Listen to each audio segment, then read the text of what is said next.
everybody, in this video I have a new pack of LUTs for you. In fact, there are 10 LUTs to do your color correction, especially if you want to give a soft touch to your videos. Touches of light colors. But not only that, I also have in the same pack folders with LUTs that you can use to convert your videos recorded in log to Rec 709, regardless of the camera you use, because there are LUTs for everyone. Like this, you will be able to correct your videos and then apply the other LUTs that I'm also including in this pack. If that sounds confusing, let me explain. When you want to make your videos more cinematic or have more control over our color correction, we normally record our videos in log, if your camera allows it, of course. When you're recording log, you get videos with very flat colors, so that later in the editing process, we will have more information in our videos to correct our colors. It gives us more dynamic range. It is kind of like taking photos in RAW, but in video. Well, each camera gives a specific name to its logs. For example, Canon has C-Log, Sony has S-Log. The cameras that I use are Lumix, and in my Lumix S5, which is the one that I'm using right now, we have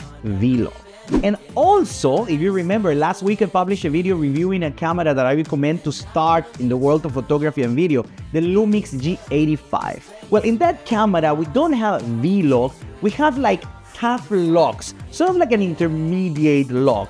And they're called cine-like-d and cine-like-v. And of course, in this pack, I'm also adding the LUTs to correct to those ones. If you haven't seen the video, by the way, I will leave you the video here and also in the description so that you can check it out. Okay, so when you're recording log, you obviously have to correct the color before placing the cinematic LUT. The standard color space used in videos is called Rec 709. It's like the closest thing that what our eyes see. That's why when recording in log, the first thing to do is to convert our flat color videos to Rec 709. If you're freaking out, don't worry, I have everything under control. In this pack that I'm offering you for free in this video, I'm adding a folder of converter LUTs so that you can convert your videos from log to Rec 709 by applying these LUTs regardless of the camera you use. Because I have a pack for Canon, for Nikon, for Panasonic, of course, for Sony, for every camera basically. So don't worry, don't be afraid to record on log, just do it. And then you convert your log into Rec 709 using the LUTs I'm giving you. And after that, you can apply the pack with 10 LUTs that I'm also giving you away here. But well, now that we understand what is happening, let me show you the LUTs. Okay guys, here we have 3 videos. The first one is using V-Log, which is the log for Panasonic cameras, the ones that I use. The second one is going to be cine-like-d, which is also like kind of an intermediate V-Log, and it's also for Panasonic cameras. And the last one will be basically directly from the camera with no log at all. Remember that these logs are from Panasonic cameras, but if you're using another camera, don't worry because I have everything. Everything is under control, okay? So let's start correcting the first one. We're gonna use an adjustment layer. You can actually do it directly on the video, but I like to be organized and everything in order. If you use an adjustment layer, whatever happens, you just erase it or change it, and the video is not gonna be touched, which is amazing. So let's go to basic correction. Here in input LUT, we're gonna add our LUT. And as you can see, we have here LUTs and we have here log to Rec 709. Here it is. As you can see here, you have all the cameras. We're gonna go to Panasonic, we're gonna go to V-Log, which is the one that we're using now. You have 2 options, V1 and V2. The V2 is a little bit more vibrant, more colors, and I think this is what we want. As you can see, this is very flat.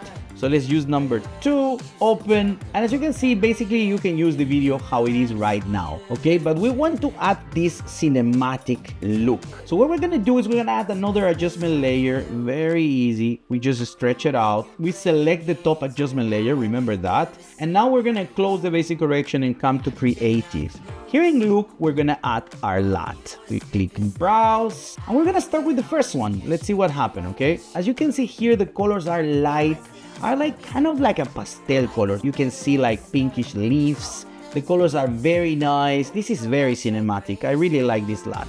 Let's go to the next one, okay? Remember, we are in cine-like-d here.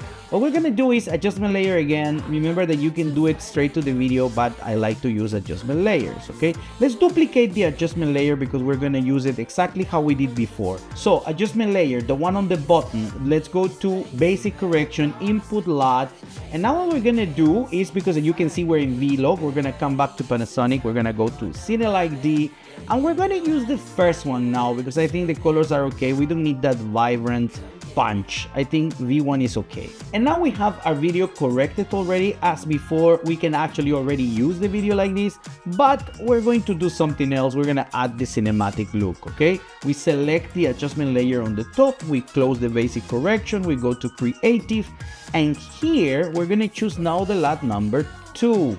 Okay, let's see what happens. The greens are very nice, they are desaturated. Also all the colors like soften, you know, very moody. I use this LUT a lot, especially in forest or green areas, but you have to practice, you have to experiment to see which one is the best for you. Let's go to the last one. This is the video straight from the camera. It's no log at all. So basically we're not gonna use basic correction. We go to creative and we're gonna add the LUT number 5. And look at this, all soft. Even the blacks here, all the shadows are like softened. They look like a matte color as the highlights here. So it's pretty cool.